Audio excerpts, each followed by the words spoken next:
नमस्कार साथियों, Kalyani IAS academy के डिजिटल प्लेटफॉर्म पर आपका हार्दिक स्वागत है। पिछले लेक्चर में हमने न्यूक्लियर रिएक्टर एवं नाभिकीय संलयन को बहुत ही अच्छे से पढ़ा एवं समझा था।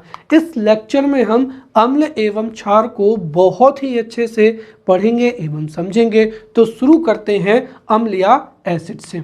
देखिए, पारंपरिक रूप से अम्ल वे पदार्थ होते हैं जो स्वाद में खट्टे होते हैं, जिनका पीएच मान 7 से कम होता है, जो मेथिल ऑरेंज को लाल कर देते हैं, साथ ही साथ नीले लिटमस को लाल कर देते हैं। उन्हें क्या कहा जाता है? अम्ल कहा जाता है। और ये अम्ल की पारंपरिक या प्राचीन विचारधारा के अनुसार परिभाषा है।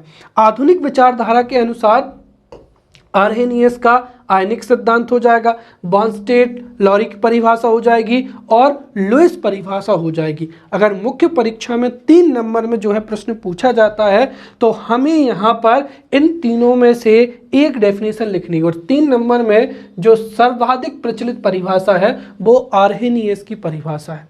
तो आर्हेनियस के अनुसार अम्ल क्या होते हैं वो समझते हैं। तो देखिए, आर्हेनियस के अनुसार अम्ल वह पदार्थ है जो जल में घुलकर हाइड्रोजन आयन या H+ आयन देता है, उसे ही क्या कहा जाता है? अम्ल कहा जाता है। राइट। तो जैसे ही हम यहाँ पर उदाहरण के तौर पर हाइड्रोक्लोरिक अम्ल को जल में घोलेंगे तो ये क्या देगा? H+ आयन देगा और Cl क्या हो जाएगा? निगेटिव हो जाएगा। तो ये यहाँ पर क्या देगा? H+ आयन देगा। तो बिल्कुल सटीक परिभाषा हो जाएगी कि देखिए, आर्हेनियस के अनुसार अम्ल वे पदार्थ हैं जो जल में घुलकर हाइड्रोजन आयन या H+ आयन देते हैं।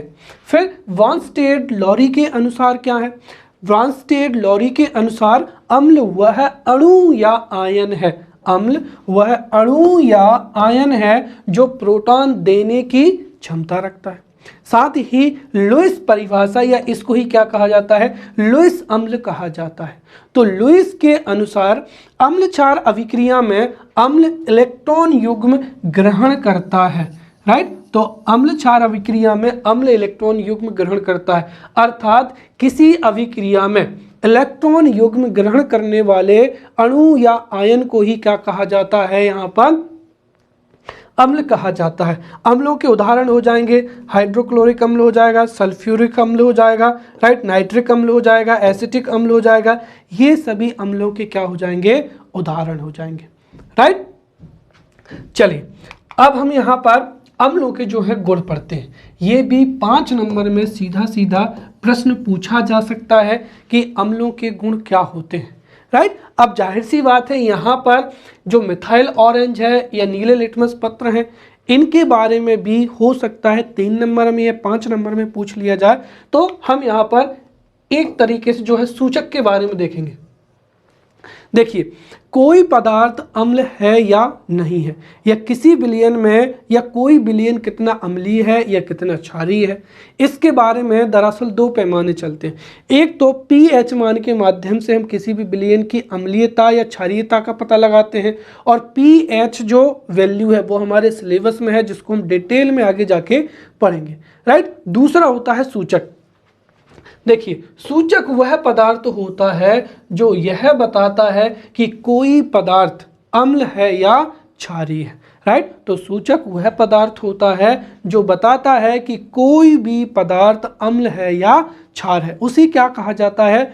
सूचक कहा जाता है। सूचक 2 प्रकार के होते हैं, एक हो जाएगा प्राकृतिक सूचक और एक हो जाएगा संश्लेषित सूचक। तो प्राकृतिक सूचक में ही क्या आता है? लिटमस आता है।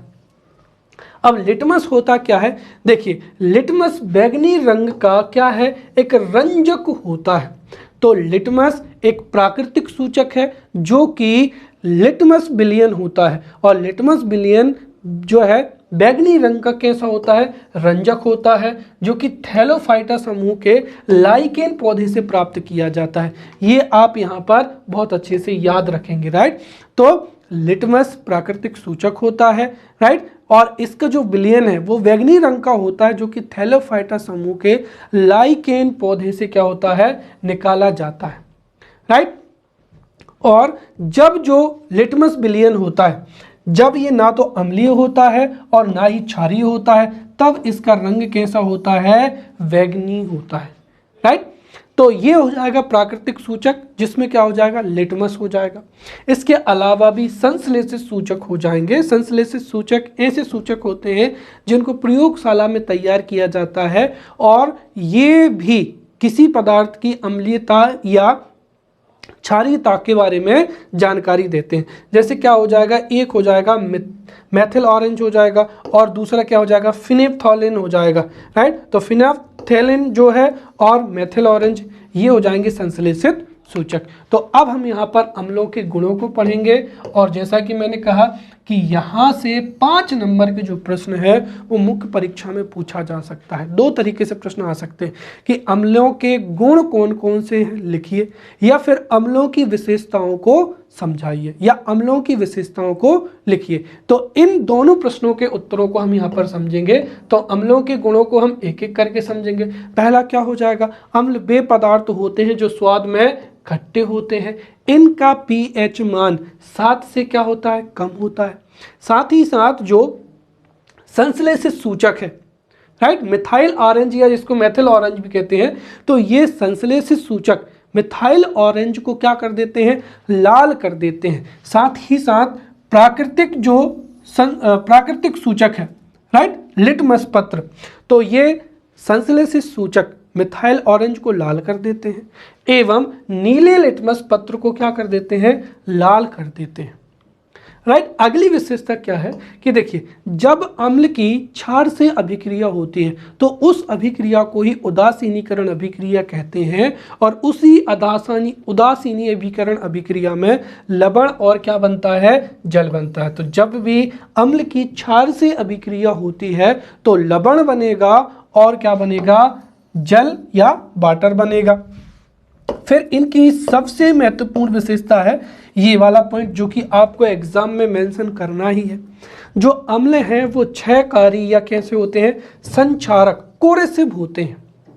क्षयकारी या संचारक का मतलब क्या हुआ कि यदि अम्लों के संपर्क में लकड़ी, कपड़ा या त्वचा या अन्य कोई भी वस्तु आ जाती है, राइट, तो वो कैसी हो जाती है, एक तरीके से नष्ट हो जाती है, राइट। तो जैसे ही अम्लों के संपर्क में लकड़ी है, कपड़ा है, आपके कोई भी उपकरण है, शरीर की त्वचा है, जैसे ही वो संपर्क में आएगी तो चूंकि अम्लों की प्रकृति क्षयकारी होती है या संचारक होते हैं, तो ये अपने संपर्क में आने वाली वस्तु को क्या कर देते हैं, नष्ट कर देते हैं।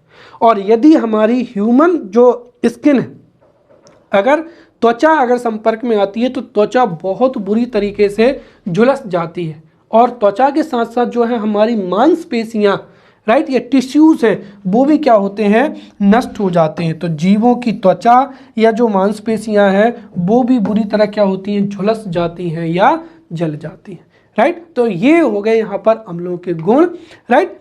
अब इसके साथ ही यहाँ पर एक और यहाँ पर अम्लों की जो है विशेषता पढ़ेंगे हम यहाँ पर। तो अम्लों के जो जलीय विलयन है वो विद्युत के क्या होते हैं, सुचालक होते हैं, राइट। अर्थात अम्लीय जो विलयन होता है वो विद्युत अपघट्ट की भांति व्यवहार करता है। तो अम्लों का जलीय विलयन क्या होता है, सुचालक होता है।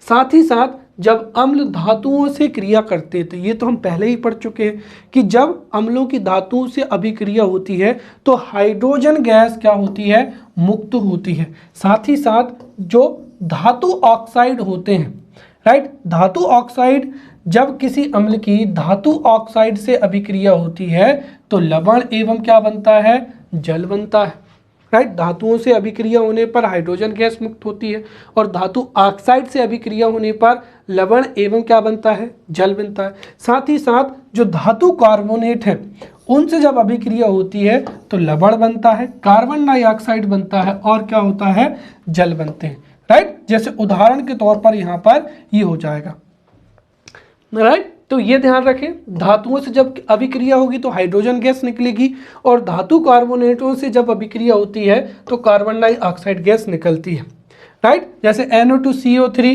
राइट, इसकी क्रिया अगर हाइड्रोक्लोरिक अम्ल से होगी तो एक तो लवण बनेगा, 2NaCl हो जाएगा, फिर CO2 गैस जो है निकलेगी और क्या निकलेगा, जो है जल निकलेगा।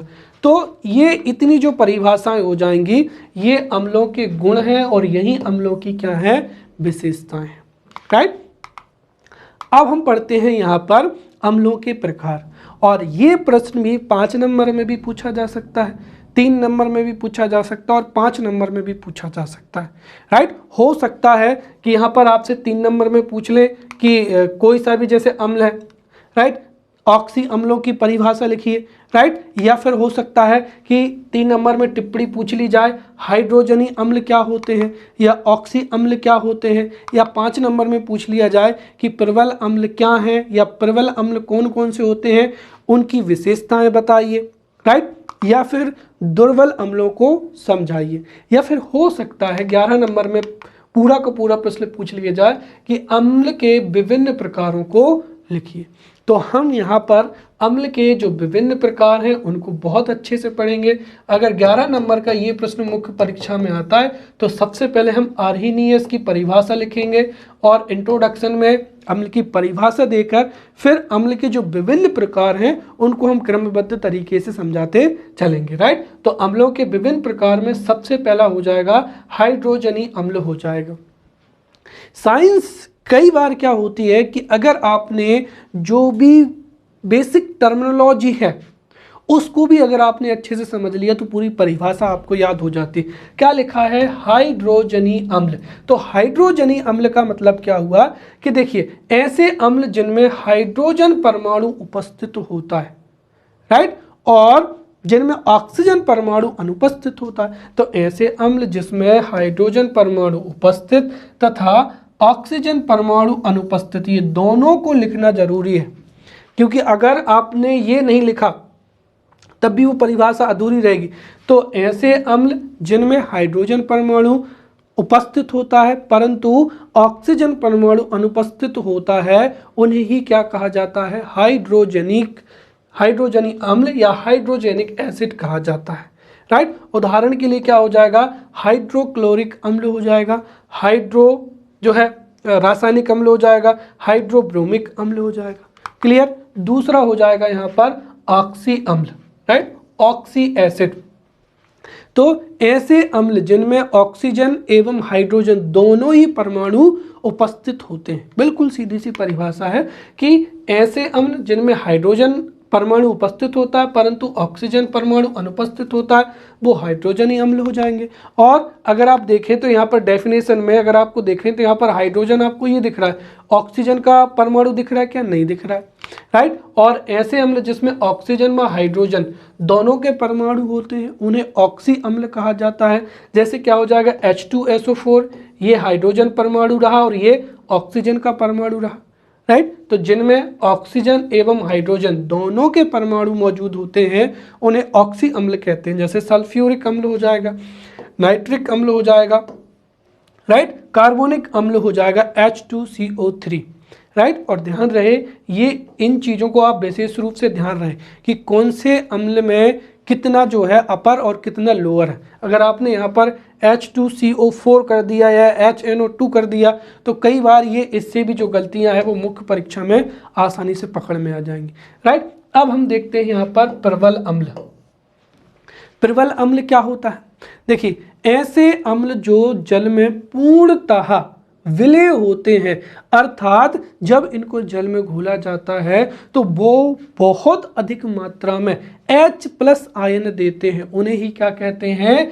प्रबल अम्ल कहते हैं। तो दो चीजें आपको याद रखनी है, ऐसे अम्ल जो जल में पूर्णतः आयनीकृत हो जाते हैं या फिर पूर्णतः विलय होते हैं। राइट, तो ऐसे अम्ल जो कि जल में पूर्णतः आयनीकृत हो जाते हैं अर्थात जल में घुलने पर बड़ी संख्या में हाइड्रोजन आयन देते हैं, उन्हें ही प्रबल अम्ल कहा जाता है। और ये बड़ी तीव्रता से अन्य जो क्षार हैं, चाहे अम्ल हैं या अन्य पदार्थ हैं, उनसे अभिक्रिया करते हैं। राइट, और जो सभी प्रबल अम्ल होते हैं ये प्रबल क्या होते हैं?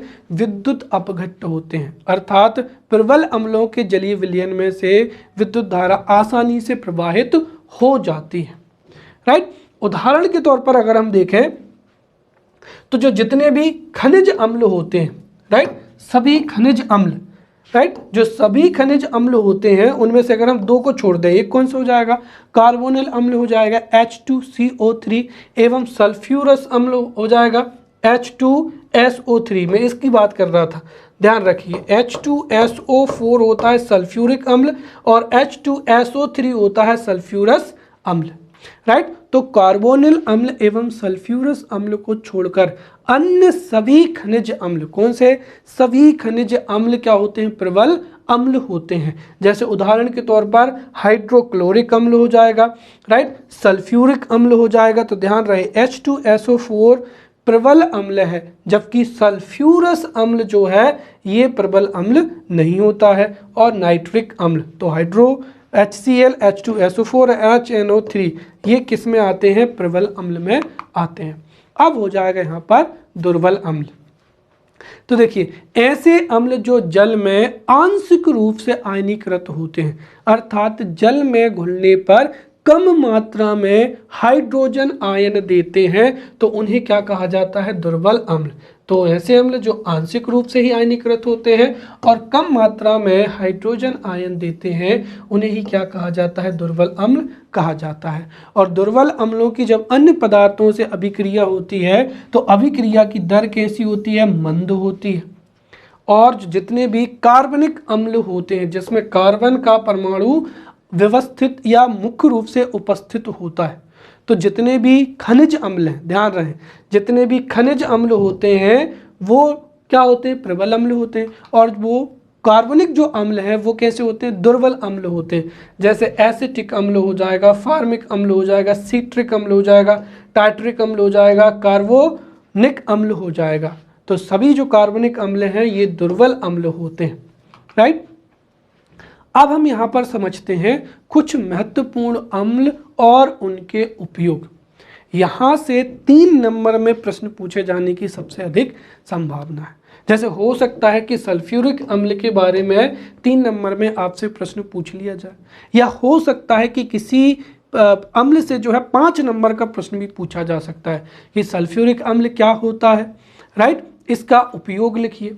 या फिर वो पूछ सकते हैं कि हाइड्रोक्लोरिक अम्ल क्या होता है, उसका प्रयोग लिखिए। तो हमें यहाँ पर जितने भी अम्ल हैं वो 3 नंबर और 5 नंबर के लिए तैयार करने हैं। तो महत्वपूर्ण अम्लों में सबसे पहला हो जाएगा यहाँ पर सल्फ्यूरिक अम्ल। तो देखिए सल्फ्यूरिक अम्ल अभी हमने देखा था कि एक कैसा है, प्रबल अम्ल है। तो सल्फ्यूरिक अम्ल एक प्रबल अम्ल होता है जिसका रासायनिक सूत्र H2SO4 होता है। और सल्फ्यूरिक अम्ल का औद्योगिक रूप में, राइट, औद्योगिक रूप में जो रसायनों का उपयोग किया जाता है उसमें सल्फ्यूरिक अम्ल का प्रयोग बहुतायत में किया जाता है। यही कारण है कि इसे रसायनों का क्या कहते हैं, राजा या रसायनों का सम्राट भी कहते हैं। ध्यान रहे अम्ल राज अलग होता है और अम्लों का राजा अलग होता है, राइट। तो यहाँ पर अम्लों का राजा क्या हो जाएगा, सल्फ्यूरिक अम्ल हो जाएगा। तो सल्फ्यूरिक अम्ल एक प्रबल अम्ल होता है जिसका फॉर्मूला H2SO4 होता है और ये औद्योगिक रूप में काम आने वाले रसायनों में बहुतायत प्रयोग किया जाता है, इसीलिए इसको अम्लों का राजा कहते हैं। इसका उपयोग कहाँ कहाँ होता है, तो पहला उपयोग हो जाएगा विस्फोटक। विस्फोटक पदार्थ बनाने में H2SO4 का प्रयोग किया जाता है, राइट। दूसरा हो जाएगा पेट्रोलियम के शोधन में H2SO4 का प्रयोग करते हैं। और जो लेड स्टोरेज बैटरी है उसको बनाने में भी किसका प्रयोग किया जाता है, हाँ, सल्फ्यूरिक अम्ल का प्रयोग किया जाता है। और दरअसल अगर आप इसको जानते हो तो इसको हम बहुत अच्छे से पढ़ चुके हैं। लेड स्टोरेज बैटरी का मतलब क्या हुआ, सीसा संचायक सेल। सीसा संचायक सेल, तो सीसा संचायक सेल में विद्युत अपघट्य के रूप में H2SO4 का जो है इस्तेमाल किया जाता है। और कुछ प्राथमिक सेल हैं उनमें भी H2SO4 का प्रयोग विद्युत अपघट्य के रूप में करते हैं। तो लेड स्टोरेज बैटरी या सीसा संचायक सेल में या अन्य सेलों में विद्युत अपघट्य के रूप में, विस्फोटक बनाने में इसका प्रयोग किया जाता है। साथ ही साथ पेट्रोलियम के शोधन में इसका जो है प्रयोग किया जाता है, राइट। अब अगला हो जाएगा हाइड्रोक्लोरिक अम्ल, राइट। हाइड्रोक्लोरिक अम्ल भी एक प्रबल अम्ल होता है जिसका रासायनिक सूत्र होता है HCl या हाइड्रोक्लोरिक अम्ल, राइट। और दरअसल जो हाइड्रोक्लोरिक गैस है उसके जलीय विलयन को ही क्या कहा जाता है, हाइड्रोक्लोरिक अम्ल कहा जाता है। इसका प्रयोग चमड़ा उद्योग में, दवाई में, राइट, अम्लराज बनाने में, ग्लूकोज आदि के निर्माण में जो है इसका प्रयोग किया जाता है। साथ ही क्या हो जाएगा, गैल्वेनीकरण में इसका प्रयोग होता है। और विद्युत प्लेटिंग, राइट, विद्युत प्लेटिंग क्या होती है इसको भी मैंने फिजिक्स में बहुत अच्छे से बताया था। तो गैल्वेनीकरण और विद्युत प्लेटिंग में और चमड़ा उद्योग, दवाई, अम्लराज बनाने में, इन सब में हाइड्रोक्लोरिक अम्ल का प्रयोग होता है। फिर हो जाएगा नाइट्रिक अम्ल। नाइट्रिक अम्ल भी एक प्रबल अम्ल होता है जिसका फॉर्मूला होता है HNO3 और ये एक प्रबल क्या है, ऑक्सीकारक है, राइट। ये सोना एवं प्लेटिनम धातु को छोड़कर अन्य सभी धातुओं से क्रिया कर देता है, राइट। इसका जो उपयोग है वो खाद्य एवं उर्वरक में, राइट, रंगों के निर्माण में, इत्र, औषधियाँ आदि बनाने में इसका प्रयोग करते हैं। साथ ही साथ विस्फोटक बनाने में, राइट, जैसे TNT या गन मेटल के निर्माण में नाइट्रिक अम्ल का प्रयोग किया जाता है। अब देखिए, अब अगला हम देखते हैं अम्लराज या एक्यूरेजिया जिसे कहा जाता है, राइट। तो औद्योगिक रसायन में जो रसायन है उनमें H2SO4 या सल्फ्यूरिक अम्ल का प्रयोग बड़े पैमाने पर होता है, इसलिए H2SO4, ध्यान दें, H2SO4 क्या है, अम्लों का राजा है, अम्लों का राजा या अम्लों का सम्राट है, राइट। और यहाँ पर जो अम्लराज है ये अलग होता है या एक्यूरेजिया। तो अम्लराज क्या होता है समझते हैं। देखिए, 1 भाग सांद्र HNO3 और 3 भाग हाइड्रोक्लोरिक अम्ल के मिश्रण को ही क्या कहा जाता है, अम्लराज कहा जाता है। तो यदि हम यहाँ पर 1 भाग सांद्र क्या ले लें, HNO3 ले लें, और 3 भाग अगर हम हाइड्रोक्लोरिक अम्ल ले लें तो उसको मिलाने पर ही क्या बनता है, अम्लराज बनता है। और अम्लराज जो है वो इतना अधिक एक तरीके से उसकी अम्लीयता होती है कि ये सोना एवं प्लेटिनम जैसी धातुओं को भी क्या कर देता है, गला देता है। अर्थात सोना एवं प्लेटिनम जैसी धातुओं को घोलने में या गलाने के लिए ही जो है अम्लराज तैयार किया जाता है, राइट। चलिए, अब हो जाएगा, अगला हो जाएगा यहाँ पर फार्मिक अम्ल हो जाएगा। तो फार्मिक अम्ल का जो रासायनिक सूत्र होता है वो HCOOH होता है। और ये जो फार्मिक अम्ल है ये प्राकृतिक रूप से पाया जाता है। और फार्मिक अम्ल प्राकृतिक रूप से लाल चींटियों में, राइट, मधुमक्खी, बिच्छू आदि के डंक में पाया जाता है। तो लाल चींटियों, मधुमक्खी एवं बिच्छू के डंक में फार्मिक अम्ल जो है पाया जाता है। और ये जो फार्मिक अम्ल है इसका प्रयोग रोगाणुनाशी के रूप में जो है, रोगाणुनाशी के निर्माण में, राइट, गठिया रोग के दवा के रूप में, रबड़ उद्योग में, चमड़ा उद्योग में, कपड़ा उद्योग में फार्मिक अम्ल का प्रयोग किया जाता है। फिर अगला हो जाएगा एसिटिक अम्ल हो जाएगा। तो एसिटिक अम्ल का फॉर्मूला होता है CH3COOH और यह अनेक फलों के रसों में मुक्त अवस्था में पाया जाता है। तो कई फल हैं और उन फलों के जो खट्टेपन है, राइट, उनमें मुक्त अवस्था में जो है एसिटिक अम्ल पाया जाता है। और मुख्य रूप से अगर हम देखें तो जो एसिटिक अम्ल का स्रोत होता है, प्री में कई बार प्रश्न पूछा जाता है कि जो है एसिटिक अम्ल मुख्य रूप से किस में पाया जाता है। तो ध्यान रहे, प्राकृतिक रूप से एसिटिक जो अम्ल है वो फलों के रसों में पाया जाता है। साथ ही साथ सिरके में भी जो है मुख्य रूप से एसिटिक अम्ल ही पाया जाता है, राइट।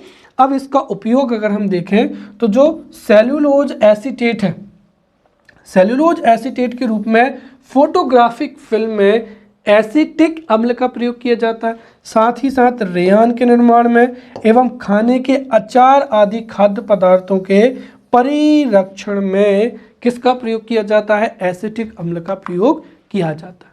फिर हो जाएगा ऑक्जेलिक एसिड। ऑक्जेलिक एसिड का रासायनिक सूत्र होता है C2H2O4 हो जाएगा। और ऑक्जेलिक अम्ल जो है ये भी प्राकृतिक रूप से पाया जाता है। जो अगर हम देखें तो कैल्शियम ऑक्जेलेट, ये जो ऑक्जेलिक अम्ल है यहाँ पर देखिए, कैल्शियम जो ऑक्जेलिक अम्ल है ये कैल्शियम ऑक्जेलेट के रूप में पौधों की कहाँ पाया जाता है? कोशिकाओं में पाया जाता है।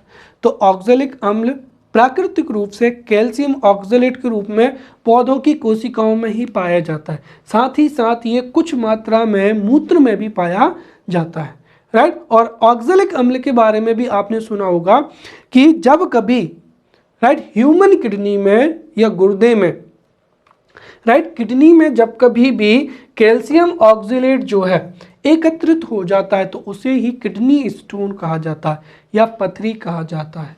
तो किडनी में अगर कैल्शियम ऑक्जेलेट की अधिक मात्रा इकट्ठी हो जाती है तो वही पथरी का कारण होता है। और कैल्शियम ऑक्जेलेट का जो प्रयोग है वो कपड़ों पर स्याही के धब्बे हटाने के लिए इसका प्रयोग किया जाता है। फिर अगला हो जाएगा सिट्रिक अम्ल हो जाएगा। देखिए सिट्रिक अम्ल का जो रासायनिक सूत्र है वो है C6H8O7 हो जाएगा। और ये सिट्रिक कुल के पौधे या खट्टे पौधों में प्रचुर मात्रा में पाया जाता है, राइट। जैसे नींबू हो जाएगा, संतरा हो जाएगा। तो सिट्रिक कुल के पौधे या खट्टे फलों में प्रचुर मात्रा में सिट्रिक अम्ल जो है वो पाया जाता है, राइट। और इसका प्रयोग जो है अचार या मुरब्बे आदि के परिरक्षण में किया जाता है, राइट। जैसे अगर आपने देखा होगा तो मिर्ची वगैरह के या जो मिर्ची के अचार है वो ग्रामीण क्षेत्रों में नींबू के रस में डाले जाते हैं। तो वो एक तरीके से क्या है, सिट्रिक अम्ल है जिसमें हम अचार या मुरब्बे को लंबे समय तक जो है वो सुरक्षित रख सकते हैं। फिर हो जाएगा यहाँ पर एस्कार्बिक अम्ल हो जाएगा। एस्कार्बिक अम्ल का रासायनिक सूत्र C6H8O6 होता है। और एस्कार्बिक अम्ल को ही क्या कहा जाता है? विटामिन सी कहा जाता है, राइट। तो विटामिन सी का ही रासायनिक नाम क्या होता है? एस्कार्बिक अम्ल होता है। तो एस्कार्बिक अम्ल जो है विटामिन सी का रासायनिक नाम होता है, राइट। और यह रोग जो शरीर की रोग प्रतिरोधक क्षमता है उसको बढ़ाता है। और ये एक तरीके से देखा जाए तो जल में विलय कार्बनिक अम्ल होता है। और अगर हम देखें तो विटामिन सी भी जो है खट्टे फलों में सबसे अधिक आंवला में पाया जाता है, फिर नींबू में, और जितने भी खट्टे फल हैं उनमें एस्कार्बिक अम्ल मुख्य रूप से पाया जाता है। अगर एस्कार्बिक अम्ल या विटामिन सी की कमी हो जाती है तो उससे स्कर्वी जो रोग है वो हो जाता है। और स्कर्वी रोग में अगर घाव हो जाते हैं तो वो घाव आसानी से नहीं भरते क्योंकि रोग प्रतिरोधक क्षमता भी कम हो जाती है और जो घाव हैं वो भी क्या होते हैं, जल्दी जल्दी नहीं भरते। अगला हो जाएगा लैक्टिक अम्ल हो जाएगा। लैक्टिक अम्ल का रासायनिक सूत्र होता है C3H6O3 हो जाएगा। और लैक्टिक अम्ल किस में पाया जाता है? खट्टे दूध में। तो लैक्टिक अम्ल भी प्राकृतिक रूप से पाया जाता है और खट्टे दूध में प्राकृतिक रूप से लैक्टिक अम्ल ही पाया जाता है। या इसके साथ ही एक बात और आपने जो पढ़ी होगी कि जब कभी भी हम अधिक कार्य कर लेते हैं या अधिक चल लेते हैं तो उससे बड़ा दर्द होता है, उसका कारण भी क्या होता है? लैक्टिक अम्ल ही होता है। दरअसल अधिक काम करने में, अधिक चलने में, अधिक खेलने में मांसपेशियों में जो लैक्टिक अम्ल है, राइट, लैक्टिक अम्ल एकत्रित हो जाता है और इसी वजह से हमें थकान का अनुभव होता है। फिर अगला हो जाएगा यहाँ पर टार्टरिक अम्ल हो जाएगा। तो टार्टरिक अम्ल का रासायनिक सूत्र होता है C4H6O6 हो जाएगा, राइट। तो H6O6 और C4H6O6 इसका रासायनिक सूत्र हो जाएगा। और ये भी मुख्य रूप से प्राकृतिक रूप से अंगूर, केला, इमली इत्यादि में जो है टार्टरिक अम्ल पाया जाता है। टार्टरिक अम्ल का जो प्रयोग है वो बेकिंग पाउडर बनाने में किया जाता है। भोजन में स्वाद और सुगंध बढ़ाने में टार्टरिक अम्ल का प्रयोग किया जाता है। तो हम अम्लों के प्रकार, अम्ल क्या होते हैं, अम्लों के प्रकार, कुछ महत्वपूर्ण अम्ल एवं उनके उपयोग को बहुत अच्छे से समझ चुके हैं। अब हम यहाँ पर पढ़ेंगे क्षारक या बेसिस। अच्छा, कई बार आपको कंफ्यूजन होता होगा कि क्षार है या क्षारक है। तो देखिए दरअसल क्या है कि क्षारक दो प्रकार के होते हैं, राइट। यहाँ पर क्षारक दो प्रकार के होते हैं। एक क्या हो जाएगा, जल में विलेय हो जाएगा, राइट। तो जल में विलेय क्षारक हो जाएगा, राइट। और जल में क्या हो जाएगा, अविलेय हो जाएगा। तो ध्यान रखें, जो जल में विलेय क्षारक होता है जल में विलीय क्षारक को ही क्या कहते हैं, हम यहाँ पर क्षार कहते हैं। तो इसलिए कंफ्यूज ना हो, क्षारक और क्षार में थोड़ा सा अंतर है। जो जल में विलीय क्षारक होते हैं उनको ही रासायनिक रूप से क्या कहा जाता है, क्षार कहा जाता है। राइट, तो अब हम यहाँ पर क्षारक के बारे में पढ़ेंगे। राइट, क्षारक या बेसिस क्या होते हैं या भस्म क्या होते हैं। तो देखिए, जो क्षारक हैं या बेसिस हैं, पारंपरिक रूप से वे पदार्थ होते हैं जो कि स्वाद में कड़वे होते हैं, साथ ही साथ इनका pH मान 7 से ज़्यादा होता है। ये प्राचीन या पारंपरिक परिभाषा है। आधुनिक परिभाषा अगर मुख्य परीक्षा में पूछी जाती है 3 नंबर में, तो हमें आर्हेनियस की आयनिक परिभाषा या ब्रांस्टेड लॉरी की जो है परिभाषा या लुईस अम्ल क्षार की परिभाषा को ही लिखना है। तो आर्हेनियस के अनुसार हम यहाँ पर समझते हैं। साथ ही साथ मैं आपको कंपैरिजन भी करता जाऊंगा, ताकि कई बार अगर मुख्य परीक्षा में अगर अंतर पूछा जाए कि अम्ल एवं क्षारक में क्या अंतर होता है, तो वो आपसे बन जाना चाहिए। तो देखिए, आर्हेनियस के अनुसार क्षारक वे पदार्थ होते हैं जो जल में घुलकर हाइड्रोक्सिल आयन या OH आयन देते हैं। तो अम्ल क्या होते हैं, देखिए आर्हेनियस के अनुसार अम्ल वे पदार्थ हैं जो जल में घुलकर H+ आयन देते हैं, और आर्हेनियस के अनुसार क्षारक वे पदार्थ हैं जो जल में घुलकर hydroxyl ion, right, OH negative ion देते हैं। अर्थात जैसे उदाहरण के तौर पर ये सोडियम हाइड्रोक्साइड हो जाएगा, जब ये जल में घुलेगा तो ये क्या देगा, यहाँ पर OH नेगेटिव जो है आयन देगा।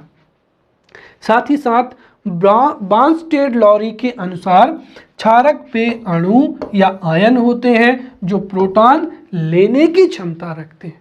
राइट, ब्रांस्टेड लॉरी के अनुसार अम्ल वे अणु या आयन होते हैं जो प्रोटॉन जो है देने की क्षमता रखते हैं, वो अम्ल हो जाएंगे, और वे अणु या आयन जो प्रोटॉन लेने की क्षमता रखते हैं वो क्या हो जाएंगे, क्षारक हो जाएंगे।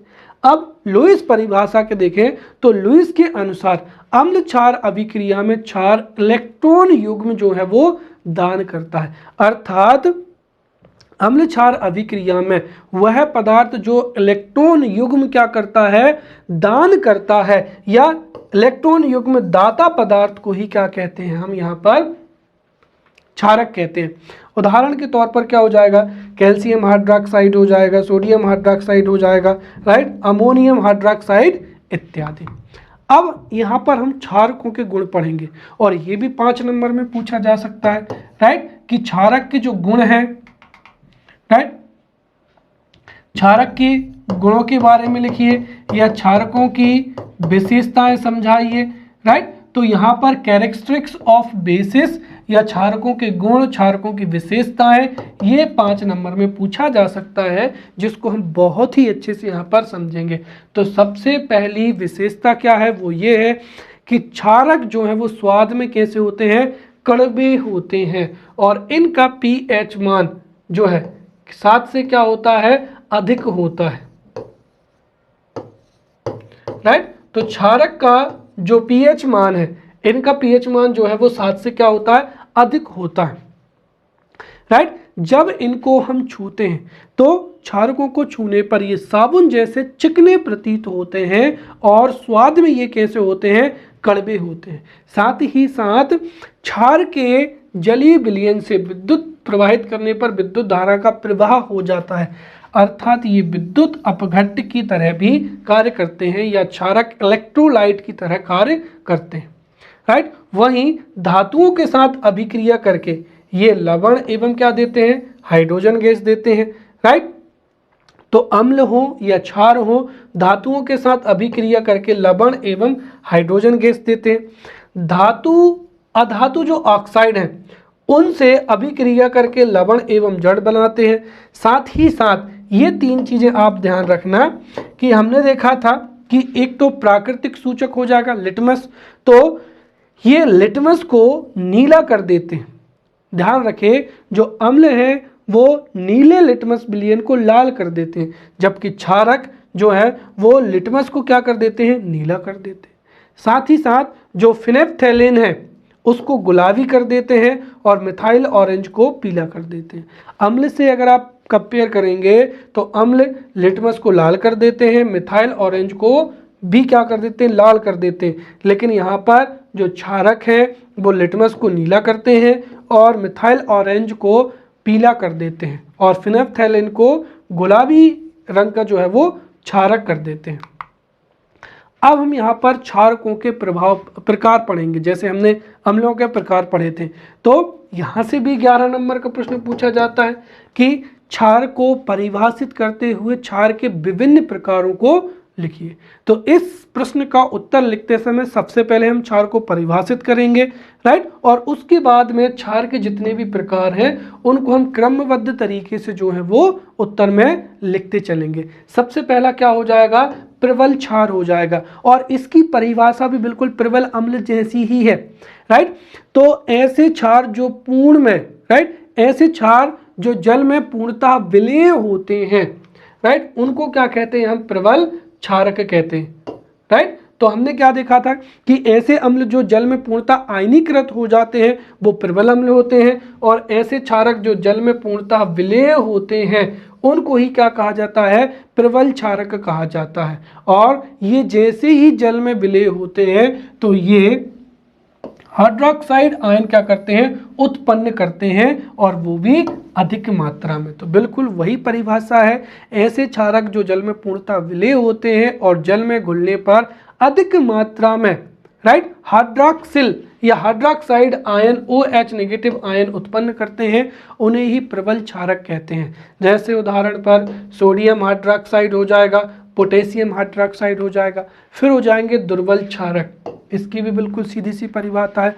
ऐसे क्षारक जो जल में आंशिक रूप से विलेय होते हैं तथा जल में घुलने पर कम मात्रा में हाइड्रोक्सिल आयन या हाइड्रोक्साइड आयन उत्पन्न करते हैं, उन्हें क्या कहते हैं, दुर्बल क्षारक कहते हैं। जैसे अमोनियम हाइड्रोक्साइड हो जाएगा, NH4OH हो जाएगा, कैल्शियम हाइड्रोक्साइड हो जाएगा, राइट, और मैग्नीशियम हाइड्रोक्साइड हो जाएगा। तो कैल्शियम हाइड्रोक्साइड, मैग्नीशियम हाइड्रोक्साइड और अमोनियम हाइड्रोक्साइड ये सभी कैसे होते हैं, दुर्बल क्षारक होते हैं। अब हम यहाँ पर क्षारकों के कुछ महत्वपूर्ण उपयोगों के बारे में समझते हैं। तो देखिए, क्षारकों का जो उपयोग है वो उदासीनीकरण अभिक्रिया में होता है, राइट, अर्थात जब कभी भी किसी पदार्थ में अम्लीयता की वृद्धि होती है तो उसमें अम्लीयता को कम करने के लिए उदासीनीकरण अभिक्रिया के रूप में जो है अम्लों का जो है उदासीनीकरण में क्षारकों का प्रयोग किया जाता है। फिर प्रयोगशाला में अभिकर्मक के रूप में क्षारकों का प्रयोग होता है।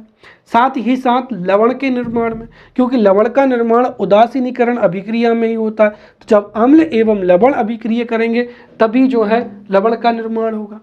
फिर क्षार के जलीय विलय में विद्युत धारा प्रवाहित हो सकती है, अर्थात इनका प्रयोग विद्युत अपघट्य के रूप में भी होता है, राइट। जैसे अगर आप देखें तो जो नीफे सेल था, राइट, नीफे सेल में भी किसका प्रयोग किया गया है, क्षार का प्रयोग किया गया है। फिर कपड़ा है, साबुन, औषधि, कागज, पेट्रोलियम आदि उद्योगों में क्षार का प्रयोग बड़े पैमाने पर किया जाता है। अब हम समझेंगे कुछ महत्वपूर्ण क्षारक एवं उनके उपयोग। तो कुछ महत्वपूर्ण क्षारक एवं उनके उपयोग, जिसमें से सबसे पहला कौन सा हो जाएगा, सोडियम हाइड्रोक्साइड हो जाएगा, NaOH हो जाएगा। सबसे पहली चीज तो ये है कि सोडियम हाइड्रोक्साइड एक प्रबल क्या है, क्षारक है। ये ध्यान रखें, सोडियम हाइड्रोक्साइड एक प्रबल क्या है, क्षारक होता है और इसको ही कास्टिक सोडा भी कहते हैं। और यहाँ से 5-5 नंबर आने के जो प्रश्न है वो पूछे जा सकते हैं कि कास्टिक सोडा क्या होता है या कास्टिक सोडा का रासायनिक सूत्र लिखिए। तो यहाँ से 3 नंबर और 5 नंबर के प्रश्न पूछे जाने की संभावना अधिक है। तो सोडियम हाइड्रोक्साइड एक प्रबल क्षारक होता है, इसको कास्टिक सोडा भी कहते हैं। इसका निर्माण साबुन के निर्माण में और पेट्रोलियम के शुद्धिकरण में होता है। साथ ही साथ कागज एवं कपड़ा उद्योग में भी इसका उपयोग होता है, सफाई करने में इसका उपयोग होता है, दवा निर्माण में इसका उपयोग होता है, रेयान जो संश्लेषित तंतु होता है उसके निर्माण में भी सोडियम हाइड्रोक्साइड का उपयोग किया जाता है। अगला कैल्शियम हाइड्रोक्साइड हो जाएगा या CaOH2 हो जाएगा। कैल्शियम हाइड्रोक्साइड एक दुर्बल क्षारक होता है जिसका रासायनिक सूत्र क्या है, CaOH2, और इसका प्रयोग भी कई जगह पे किया जाता है। पहला तो क्या हो जाएगा, औद्योगिक निर्माण में इसका प्रयोग होता है। ब्लीचिंग पाउडर CaOCl2 बनाने में इसका प्रयोग किया जाता है। दीवारों की जो रंगाई है उसमें इसका प्रयोग किया जाता है, राइट। और शायद एक रासायनिक अभिक्रिया थी तो उसमें मैंने आपको इसकी जो अभिक्रिया थी वो बहुत अच्छे से बताई थी, राइट, कि जो बिना बुझा चूना होता है जब उसको जल में घोला जाता है तो वो कैल्शियम हाइड्रॉक्साइड में परिवर्तित हो जाता है, और कैल्शियम हाइड्रॉक्साइड का जो प्रयोग है वो दीवारों की पुताई में किया जाता है, राइट। और जब दीवारों की पुताई की जाती है तो जो कैल्शियम हाइड्रॉक्साइड है वो वायुमंडल की कार्बन डाइऑक्साइड से अभिक्रिया करके कैल्शियम कार्बोनेट बनाती है, जो कि एक सफ़ेद परत होती है, राइट। यही वजह है कि दीवारों की जो सफ़ेदी है उसके लिए कैल्शियम हाइड्रॉक्साइड को जो है पोता जाता है। फिर कठोर जल के मृदुकरण में इसका प्रयोग होता है। फिर मिट्टी की अम्लीयता को कम करने में, जब कभी भी अत्यधिक जो है केमिकल्स का प्रयोग करके या कीटनाशक या जो उर्वरक हैं अत्यधिक मात्रा में प्रयोग करने से जब कभी भी मिट्टी की अम्लीयता बढ़ जाती है तो उसको दूर करने में कैल्शियम हाइड्रॉक्साइड का प्रयोग करते हैं। फिर चर्म उद्योग में एवं दवाएं बनाने में इसका प्रयोग होता है। अगला हो जाएगा मैग्नीशियम हाइड्रॉक्साइड MgOH2 हो जाएगा।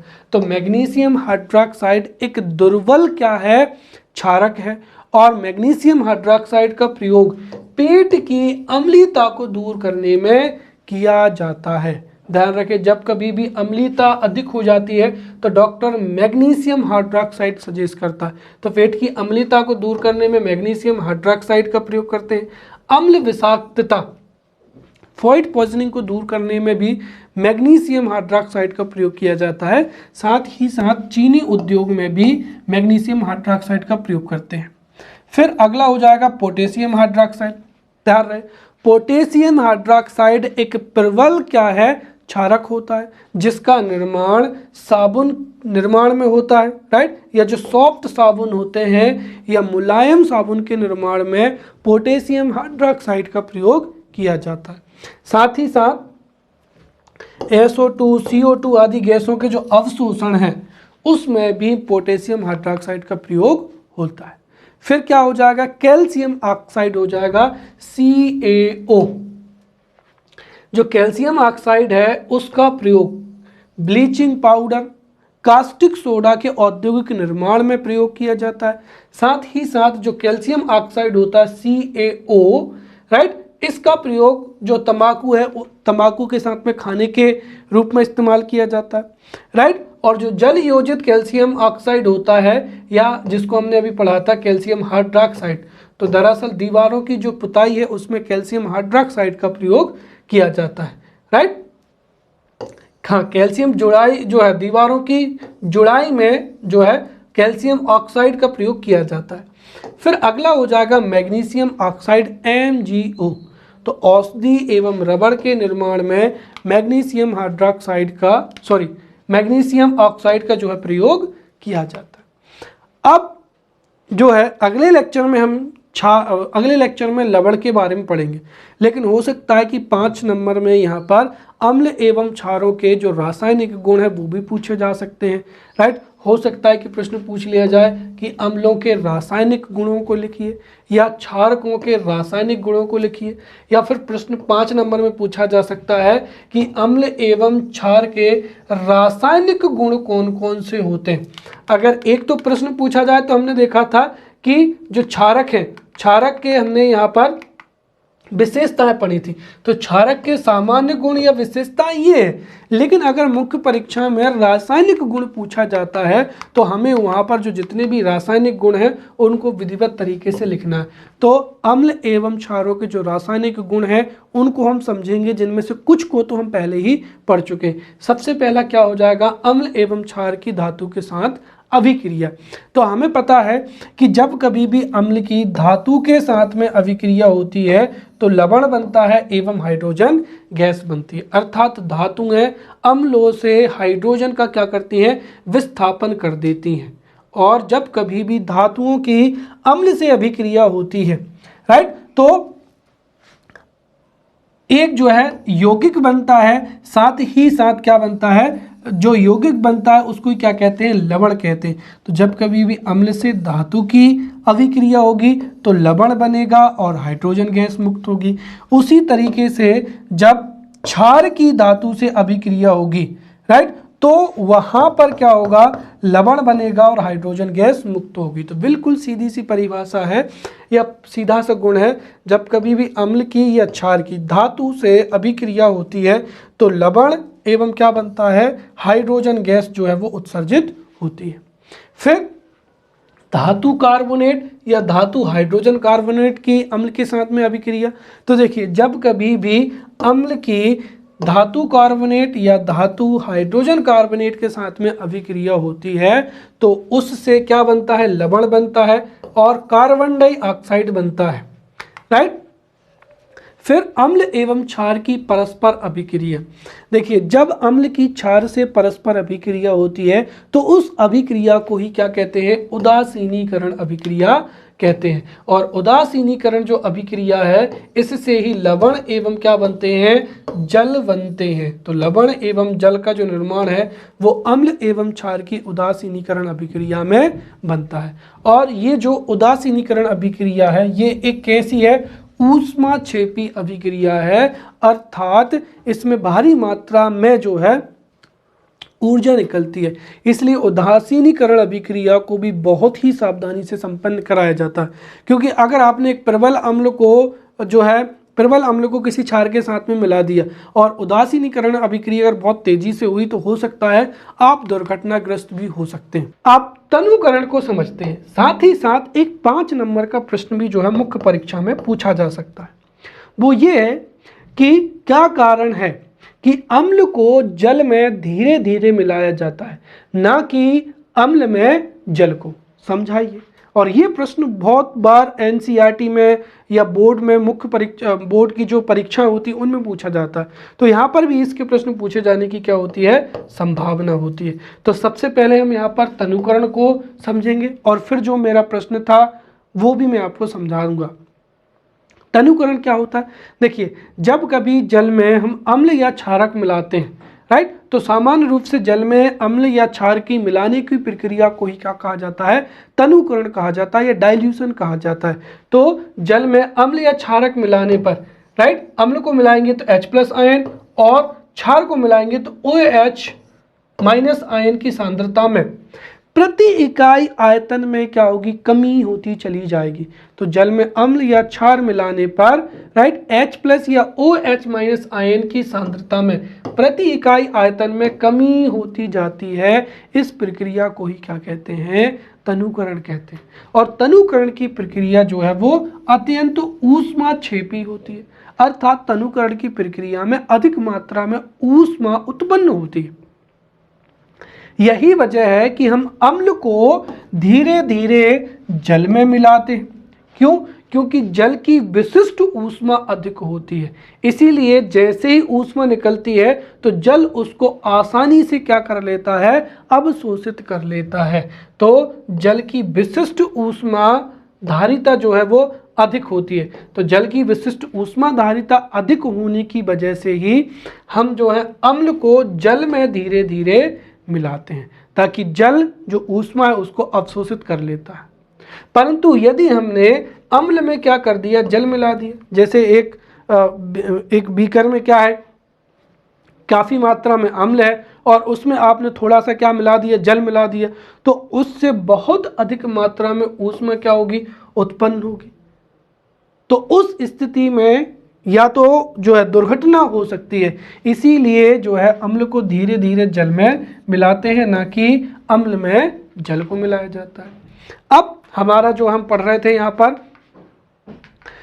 अम्लों एवं क्षारों के रासायनिक गुण, उसको कंटिन्यू करते हैं, राइट। तो हमने यहाँ पर धातु कार्बोनेट तथा धातु हाइड्रोजन कार्बोनेट की अम्ल के साथ में अभिक्रिया पढ़ ली, फिर अम्ल क्षार की परस्पर अभिक्रिया पढ़ ली। अब हम समझते हैं अम्लों के साथ धात्विक ऑक्साइडों की अभिक्रिया, राइट। तो देखिए, सीधी सी बात है, धात्विक ऑक्साइड जब भी अम्लों से अभिक्रिया करते हैं तो वह भी उदासीनीकरण अभिक्रिया होती है और उसके समान ही धातु ऑक्साइड जो है लवण एवं जल बनाते हैं। तो जब अम्लों की धातु ऑक्साइड से अभिक्रिया होती है तो लवण एवं क्या प्राप्त होता है, जल प्राप्त होता है। और हमने ये बहुत बार पढ़ लिया है कि जो धात्विक ऑक्साइड होते हैं उनकी प्रकृति कैसी होती है, क्षारकीय होती है। साथ ही साथ जब धातु ऑक्साइड क्षारक से अभिक्रिया करते हैं तब भी लवण एवं क्या बनता है, जल बनता है। और जो अधात्विक ऑक्साइड होते हैं उनकी प्रकृति कैसी होती है, अम्लीय होती है। राइट। अब अम्ल एवं क्षार के जलीय विलयन को, जिसके बारे में मैंने आपको अभी थोड़ी देर पहले बताया था कि जल की उपस्थिति में जो अम्ल या क्षार हैं, राइट, अम्ल जो है, अम्ल या क्षार हैं, अगर उनकी जलीय विलयन की चर्चा करें तो जल की उपस्थिति में ही जो अम्ल हैं वो हाइड्रोजन आयन देते हैं। तो जैसे ही हम अम्ल को जल में मिलाएंगे तो वो H+ आयन देंगे। राइट। और अगर हम क्षार को जल में मिलाएंगे तो वो क्या देंगे, हाइड्रोक्साइड आयन देंगे। राइट। और मुख्य चीज मैंने यहाँ पे बताई थी क्षार। देखिए जो क्षारक होते हैं वो जल में अभिलेय होते हैं और जल में विलेय होते हैं। तो ऐसे क्षारक जो कि जल में घुलनशील होते हैं उनको ही क्या कहा जाता है, क्षार कहा जाता है। और ये भी सावन की तरह चिकने होते हैं, स्वाद में कड़वे होते हैं और इनकी प्रकृति भी कैसी होती है, संक्षारक की होती है। तो ये हमने यहाँ पर अम्लों को और साथ ही साथ क्षारकों को बहुत ही अच्छे से पढ़ लिया है। अगले लेक्चर में मिलते हैं, तब तक के लिए धन्यवाद।